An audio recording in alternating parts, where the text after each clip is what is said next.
Hey guys, in this video I will show you how to be able to borrow from Cash App. Alright, let's begin.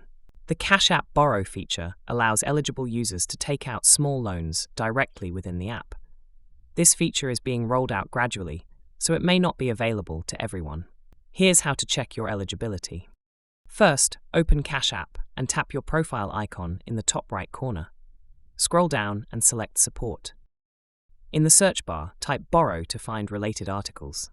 Tap on Borrow to learn about the requirements. Eligibility is based on several factors, including your state of residence, whether you have an active Cash App card, your transaction history, and your credit standing.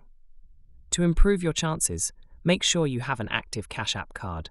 If you don't, request one and activate it once it arrives. Next, use Cash App regularly. Send and receive money, make purchases with your Cash App card, and explore features like Bitcoin and stock investments. Increased activity may boost eligibility. Setting up direct deposit can also help.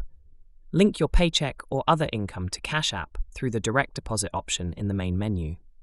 Users with regular direct deposits often gain access to exclusive features faster. If you still don't see the Borrow feature, contact Cash App support. Once available, it will appear on your home screen under More Ways to Add Money. So, that's basically how you can be able to borrow from Cash App. And that's it for this video. If you find this helpful, consider subscribing and giving this a big thumbs up. Thanks.